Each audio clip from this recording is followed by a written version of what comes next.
Tu t'intéresses à l'immobilier, tu es au bon endroit. Salut à toi, c'est Florian du blog Efficient Attitude.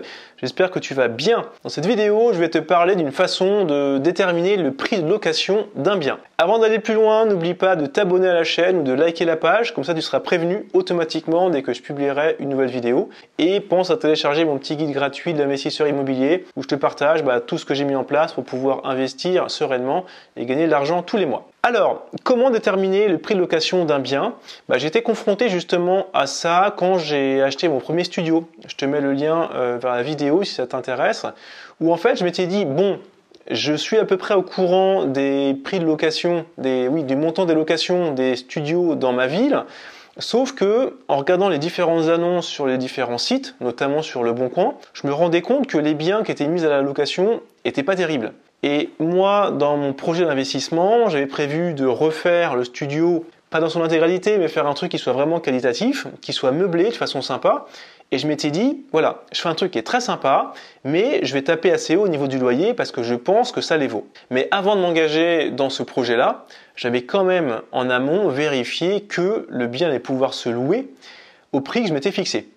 Donc là, j'ai fait un truc très simple. Je suis allé sur Internet, j'ai fait une petite recherche rapidement sur, studio neuf, refait et je sais plus trop quoi.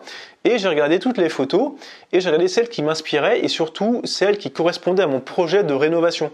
Donc en gros, avec un petit parquet sympa, avec une petite verrière, avec une cuisine refaite, avec un petit mobilier contemporain, etc. Et voilà, j'ai pris ces photos-là en me disant, ça ressemble vraiment au studio que j'ai envie de mettre à la location.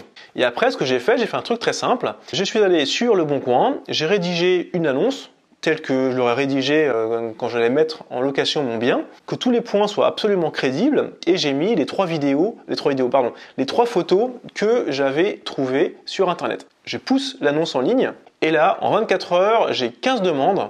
Tout le monde me dit, ouais, les photos, franchement, votre studio, il est vachement beau, on est vachement intéressé à le voir, etc. Mais rien sur le prix. Pas de remarques sur le prix. Et le prix, j'avais quand même mis à 570 euros. Non, c'était pas 500, c'est 540 euros. C'est le prix d'ailleurs que je loue actuellement. 540 euros pour un 24 mètres carrés, c'est quand même cher. Ça peut paraître très cher, alors que généralement, les loyers sur des surfaces comme ça, c'est plutôt 400 et quelques euros. Et en fait, les gens ne tiquaient pas du tout sur le prix, ont vu les photos, ils m'ont dit on veut le voir. Voilà. Donc, déjà, ça m'a rassuré sur le fait que j'étais quand même sur une bonne voie pour pouvoir le louer à ce prix-là. Donc, j'achète le studio, je fais les travaux, je mets même pas d'annonce en fait, parce que ce qui s'est passé, c'est que entre-temps, on a acheté un immeuble de rapport avec ma femme, je te mets le lien vers la vidéo si ça t'intéresse, et Quoi s'était passé? Oui, j'avais fait visiter quelqu'un pour louer un studio dans l'immeuble, et au même moment, je leur avais dit, si ça vous intéresse, j'ai un autre petit studio à moi dont les travaux sont quasiment terminés. Si vous voulez, vous pouvez le visiter, mais il ne sera pas disponible avant un mois. Ils m'ont dit, écoutez, pourquoi pas, en plus il est un petit peu plus grand, ça peut nous intéresser. Et sachant que le studio qu'ils avaient vu initialement, donc celui de l'immeuble, il était à 300 et quelques euros par mois. Et là, je leur propose un studio à 540 euros par mois. Donc le gap, il est énorme.